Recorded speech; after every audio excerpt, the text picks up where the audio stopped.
Subscribe now and press the bell icon. Never miss an update. दोस्तों आज की इस वीडियो में हम बात करेंगे महाराष्ट्र की एक और ब्यूटीफुल हिल स्टेशन महाबलेश्वर के बारे में। इस वीडियो में हम आपको महाबलेश्वर ट्रिप से जुड़ी हुई सभी जानकारी देने की कोशिश करेंगे, जैसे कि आप महाबलेश्वर कैसे जाएं, महाबलेश्वर में आप कहाँ ठहरे और ये व्यवस्था आपको कैसे करनी होगी, महाबलेश्वर में खाने पीने की क्या व्यवस्था रहेगी, महाबलेश्वर में आप कहाँ पर घूमने के लिए जा सकते हैं और आप इस ट्रिप को डे बाय डे कैसे प्लान कर सकते हैं। साथ ही साथ दोस्तों हम आपको ये भी बताएंगे कि महाबलेश्वर घूमने आने का बेस्ट टाइम कौन सा रहेगा एंड मोस्ट इम्पोर्टेंट क्वेश्चन कि महाबलेश्वर ट्रिप को कंप्लीट करने में आपका कितना खर्चा आएगा।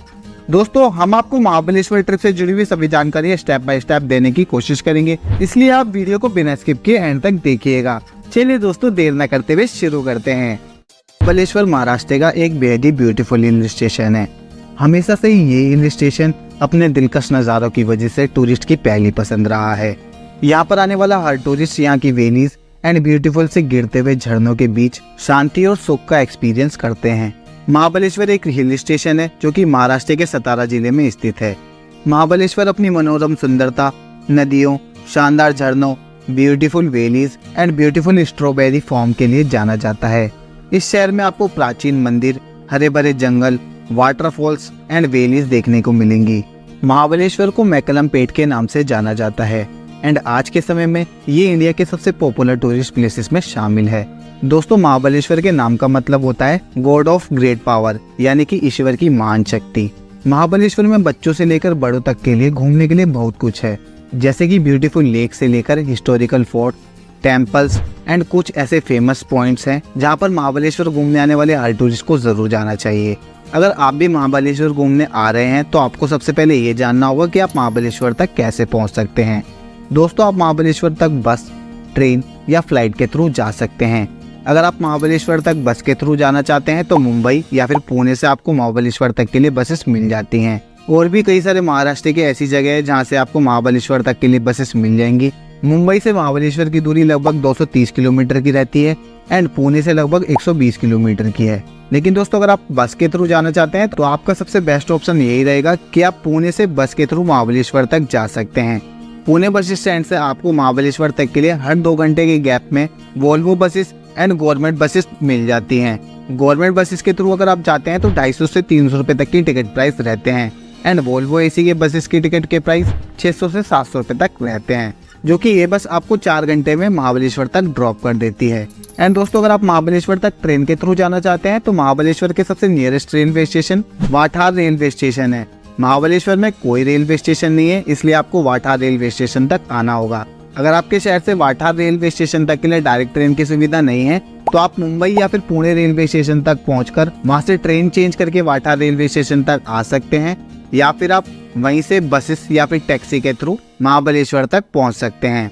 वाठार रेलवे स्टेशन से महाबलेश्वर की दूरी लगभग 75 किलोमीटर की है एंड अगर आप वाठार रेलवे स्टेशन तक पहुंच जाते हैं तो आपको वाठार रेलवे स्टेशन के बाहर से ही महाबलेश्वर के लिए बसेस एंड टैक्सी मिल जाती है। वाठार रेलवे स्टेशन से अगर आप महाबलेश्वर तक जाएंगे बस के थ्रू तो उसकी टिकट 120 रुपए से लेकर 150 रुपए पर पर्सन की आती है, या फिर आप टैक्सी बुक करके भी वाठार से महाबलेश्वर तक जा सकते हैं, जो कि आपको लगभग 2500 रुपए तक में ड्रॉप कर देती है महाबलेश्वर तक। एंड दोस्तों अगर आप फ्लाइट के थ्रू महाबलेश्वर तक जाना चाहते हैं तो महाबलेश्वर के सबसे नियरेस्ट एयरपोर्ट पुणे एयरपोर्ट पड़ता है, जो कि भारत के सभी बड़े शहरों से फ्लाइट के थ्रू वेल कनेक्टेड है।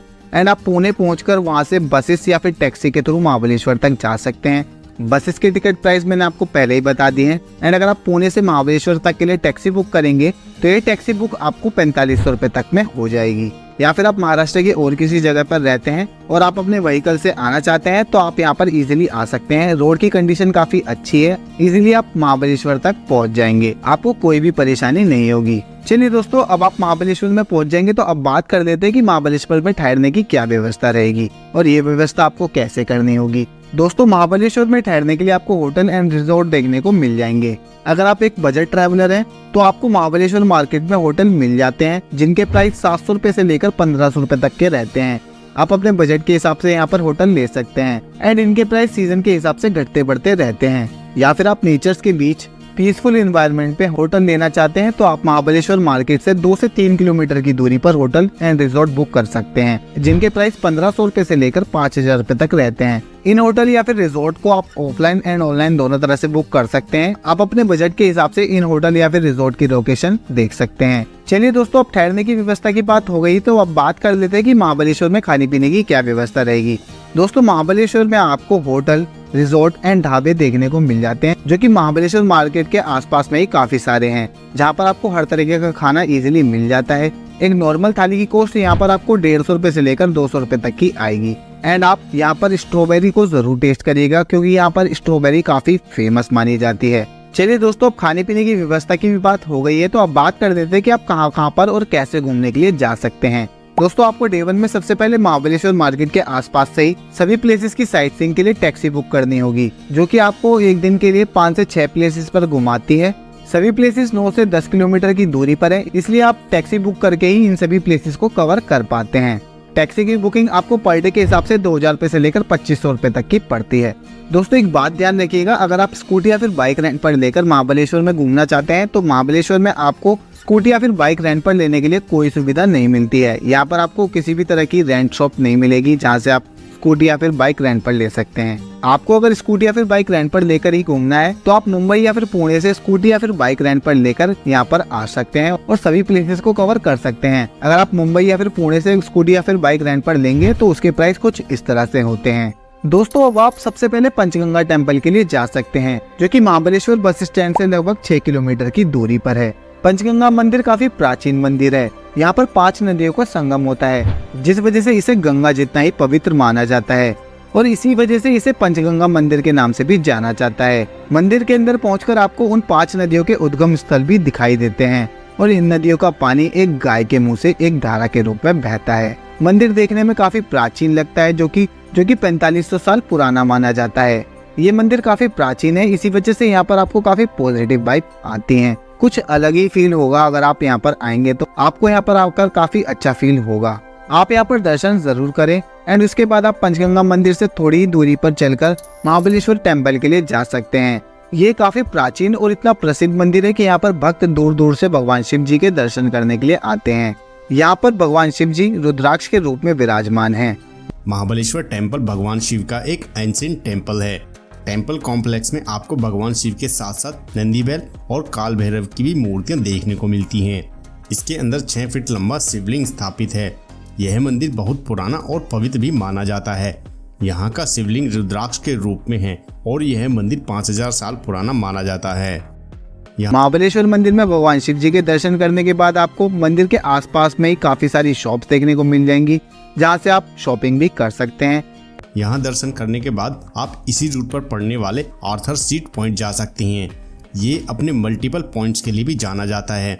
यहाँ तक पहुँचते हुए आप कई सारे टूरिस्ट पॉइंट्स को भी कवर करते हुए जा सकते हैं, जिनमें शामिल है Elphinstone point, monkey point, tiger spring point और सावित्री पॉइंट। इन सभी पॉइंट्स पर आप नेचर के बीच कुछ टाइम स्पेंड कर सकते हैं।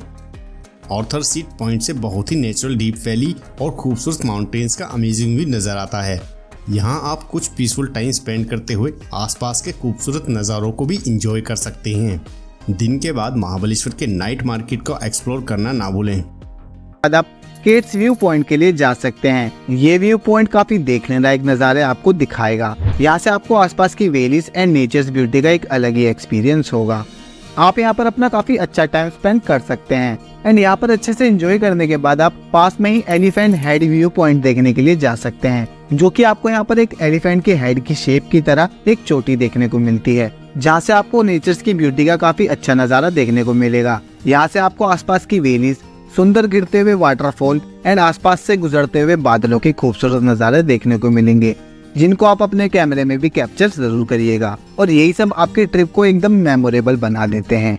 आप यहाँ पर 30 से 40 मिनट अच्छे से टाइम स्पेंड कर सकते हैं एंड अगर आप स्कूटी या फिर बाइक रेंट पर लेकर आए तो आपको यहाँ पर बाइक एंड स्कूटी की पार्किंग की कोई समस्या नहीं होगी, क्योंकि यहीं पर पास में आपको पार्किंग देखने को मिलेगी। आप यहाँ पर अपनी स्कूटी या फिर बाइक पार्क कर सकते हैं एंड आप यहाँ पर इसके साथ ही इसके पास में स्थित लॉर्डविक पॉइंट भी एक ब्यूटीफुल टूरिस्ट स्पॉट है, जहाँ काफी टूरिस्ट आते हैं। फ्रेंड्स, ग्रुप, सोलो या फैमिलीज यहाँ अक्सर घूमने के लिए और पिकनिक मनाने के लिए विजिट करते हैं। यहाँ विजिट करने के बाद आप जा सकते हैं Pratapgarh fort. Pratapgarh fort Maratha warrior Chhatrapati Shivaji Maharaj द्वारा बनवाया गया एक हिस्टोरिकल फोर्ट है। छत्रपति शिवाजी महाराज स्टैचू, अफजल टावर और देवी भवानी टेम्पल यहाँ के मेन अट्रैक्शंस हैं। वॉर से जुड़ी कई कहानियां यहाँ पॉपुलर हैं। यहाँ से आसपास के खूबसूरत नज़ारों के शानदार व्यूज दिखाई देते हैं। महाबलेश्वर ट्रिप के दौरान अक्सर काफ़ी टूरिस्ट यहाँ भी घूमने के लिए आते हैं। फ्रेंड्स, इन सब के अलावा भी आप अपने टाइम शेड्यूल और ट्रैवल प्लान के अकॉर्डिंग कुछ और महाबलेश्वर के टूरिस्ट प्लेसेस को अपनी बकेट लिस्ट में रख सकते हैं, जिनमें शामिल है sunset point, Pratap Singh park, Rajpuri गुफाएं, चाइनामैन वाटरफॉल्स, धोबी वाटरफॉल्स और कनाट पीक पॉइंट आदि। बात अच्छे से एंजॉय करने के बाद लिंगमाला वाटरफॉल देखने के लिए जा सकते हैं। ये वाटरफॉल देखने की एंट्री फीस 25 रुपए पर पर्सन की रहती है। यहाँ पर आपको कई सारे छोटे छोटे वाटरफॉल देखने को मिलते हैं। ऊपर से छोटे छोटे गिरते हुए ब्यूटीफुल से वाटरफॉल काफी अमेजिंग लगते हैं। नेचर्स का नज़ारा तो काफी सुंदर ही होता है, जो कि आप देख सकते हैं। ये वाटरफॉल गिरते हुए इतने सुंदर लगते हैं जिन्हें आप कितने भी समय तक देखते रहें, आपको टाइम का पता ही नहीं चलेगा। एंड यहाँ पर आपको आकर काफी अच्छा फील होगा।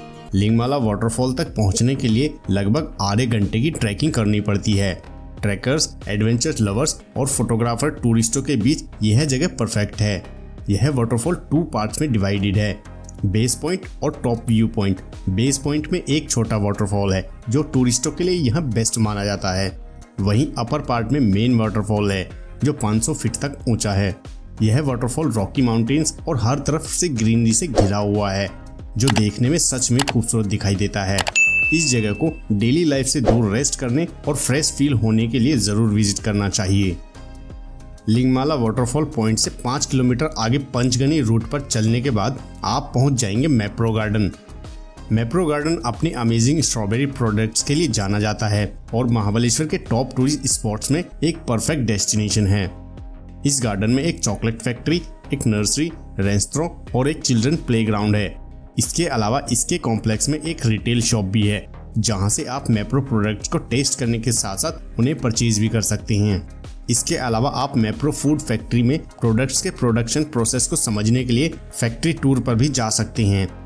यह गार्डन हर तरफ से नेचुरल ग्रीनरी और खूबसूरत पेड़ पौधे से भरा हुआ है। मैप्रो गार्डन से केवल 2 किलोमीटर दूर फन और एंटरटेनमेंट से भरा अम्यूजमेंट पार्क भी यहाँ का एक टूरिस्ट स्पॉट है, जहाँ आप इंडोर और आउटडोर गेम्स सहित कई एडवेंचर एक्टिविटीज को भी एंजॉय कर सकते हैं। यह अम्यूजमेंट पार्क सभी उम्र के लोगों के लिए एक अच्छा ऑप्शन है। इसके बाद इसी रूट पर पंचगनी में पारसी पॉइंट को भी आप अपनी लिस्ट में रख सकते हैं, जहां से कृष्णा रिवर वैली और धोम बांध के अमेजिंग व्यू दिखाई देते हैं। इसके अलावा आप यहां से सनराइज और सनसेट को भी एंजॉय कर सकते हैं। कुछ देर यहां बिताने के बाद आप केवल 5 किलोमीटर दूर पंचगनी के हाईएस्ट पॉइंट टेबल लैंड भी जा सकते हैं, जो महाबलेश्वर का एक और पॉपुलर टूरिस्ट स्पॉट है। एंड आप यहाँ पर अच्छे से एंजॉय करने के बाद पंचगनी के लिए जा सकते हैं। महाबलेश्वर से पंचगनी की दूरी लगभग 15 किलोमीटर की है, जो कि 5 पहाड़ियों से घिरा हुआ है और इसी वजह से इस जगह को पंचगनी नाम से जाना जाता है, जहाँ से आपको आसपास के खूबसूरत नज़ारे, गिरते हुए झरने और चलते हुए बादलों की खूबसूरती देखने को मिलेगी। ये भी काफी अमेजिंग जगह है जहाँ पर आपको जरूर जाना चाहिए। यहाँ पर आकर आप प्राकृतिक नज़ारों का आनंद उठा सकते हैं और यहाँ पर लगभग आप 1 घंटे बिताने के बाद अपने होटल में रेस्ट करने के लिए जा सकते हैं। यहीं पर आपका डे 1 समाप्त हो जाएगा एंड उसके बाद आप नेक्स्ट डे यानी कि डे 2 में सबसे पहले वैना लेक के लिए जा सकते हैं। ये लेक महाबलेश्वर से लगभग 5 किलोमीटर की दूरी पर है। ये लेक चारों तरफ से पहाड़ियों से घिरी हुई है, जो कि काफी ब्यूटीफुल लेक है। यहाँ पर आप बोटिंग का भी आनंद उठा सकते हैं। फैमिली के साथ आए हैं तो आपको यहाँ पर जरूर जाना चाहिए। वैना लेक सिटी से सिर्फ 2 किलोमीटर की दूरी पर एक खूबसूरत मैन मेड लेक है। यह महाबलेश्वर की सबसे अच्छी जगह में से एक है, जहां ऑलमोस्ट सभी टूरिस्ट जाते हैं।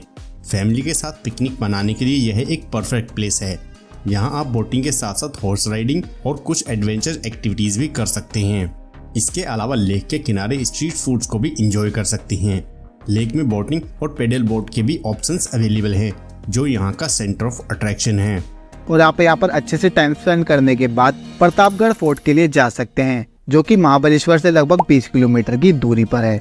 फोर्ट के ऊपर तक जाने के लिए आपको ट्रैक करके जाना होता है। थोड़ी खड़ी चढ़ाई है तो आपको थोड़ा मुश्किल आती है ऊपर तक जाने में, लेकिन ऊपर पहुंचने के बाद आपको इन रास्तों का पता ही नहीं चलेगा, क्योंकि ऊपर से नज़ारे बिल्कुल अलग ही होते हैं।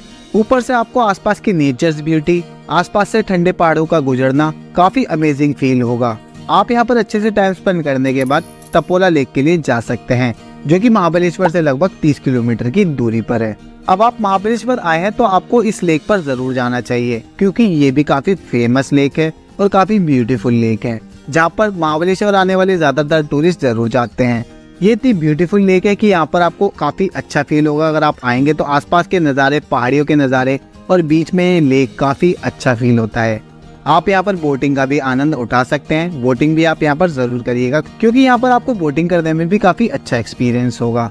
अब आप यहाँ पर अच्छे से टाइम स्पेंड करने के बाद अगर आप एक बजट ट्रैवलर हैं तो आपकी ट्रिप यहीं पर समाप्त हो जाती है। एंड अगर आप लेक के आसपास में स्टे करना चाहते हैं एंड इसका एक्सपीरियंस करना चाहते हैं तो आप यहाँ पर स्टे भी कर सकते हैं। टपोला लेक के आसपास में आपको होटल एंड रिजॉर्ट देखने को मिल जाएंगे, जहाँ पर आपको 1500 रुपए से लेकर 2000 रुपए तक में स्टे करने को मिल जाता है। एंड अगर आप यहाँ पर स्टे करना नहीं चाहते तो उस रात आप अपने घर के लिए वापस लौट सकते हैं। यहीं पर आपका ट्रिप समाप्त होगा। एंड अगर आपके पास महाबलेश्वर में घूमने के लिए और भी समय है एंड आप डे 3 में और भी प्लेसेस को कवर करना चाहते हैं तो आप डे 3 में Arthur point, Chinaman waterfall, Lodwick point and strawberry garden के लिए जा सकते हैं। दोस्तों, अगर आप एक बजट ट्रैवलर हैं तो आप मेरे हिसाब से 2 दिन में ही इन सभी प्लेसेस को इसी तरह से कवर कर सकते हैं, या फिर अगर आपके पास और भी समय है तो आप यहाँ पर भी जा सकते हैं डे 3 में। अगर आप यहाँ पर साल के किसी भी दिन आएंगे तो आपको काफी अच्छा फील ही होगा। यहाँ पर हर मौसम का एक अलग ही मजा है। लेकिन यहाँ पर आने का बेस्ट टाइम की बात करें तो आप यहाँ पर अक्टूबर से फरवरी के बीच में आ सकते हैं। ये बेस्ट टाइम रहता है और पीक टाइम भी रहता है। सीजन टाइम भी यही रहता है, तो इस टाइम आपको थोड़े प्राइस ज्यादा मिल सकते हैं। आप अपने बजट और सुविधा के हिसाब से अपने सीजन को चूज कर सकते हैं। एंड अगर बात करें कि इस पूरी ट्रिप को कंप्लीट करने में आपका कितना खर्चा आएगा, तो इस पूरी ट्रिप को कंप्लीट करने में एक पर्सन का खर्चा 4000 रुपए से लेकर 4500 रुपए तक का आएगा। इसमें मैंने सिर्फ आपके 2 दिन के खर्चे को इंक्लूड किया है और मैंने आपके महाबलेश्वर पहुंचने के बाद का खर्चा इंक्लूड किया है। एंड इसमें मैंने आपका किसी भी तरह के एक्टिविटी का खर्चा इंक्लूड नहीं किया है। तो दोस्तों, आज की वीडियो में बस इतना ही। आई होप आपको मेरी इस वीडियो से महाबलेश्वर ट्रिप से जुड़ी हुई सभी इन्फॉर्मेशन डिटेल में मिली होगी। अगर फिर भी कोई क्वेश्चन मुझसे छूट गया है तो आप हमें कमेंट करके पूछ सकते हैं, या फिर आप हमें फेसबुक या इंस्टाग्राम पर डीएम करके भी पूछ सकते हैं। हम वहाँ पर भी आपको इसी तरह की जानकारियाँ देते रहते हैं। आई होप आपको मेरी ये वीडियो पसंद आई हो। अगर आपको मेरी ये वीडियो पसंद आई तो वीडियो को लाइक करें और अपने दोस्तों और परिवार के साथ वीडियो को ज्यादा से ज्यादा शेयर करें। एंड ऐसी ही और वीडियोस को देखने के लिए चैनल को सब्सक्राइब करें और बेल आइकन को प्रेस करना ना भूलें, ताकि आने वाली इसी तरह की और भी वीडियोस को आप सबसे पहले देख सके। मिलते हैं अगली वीडियो में, तब तक के लिए थैंक यू सो मच। जय हिंद।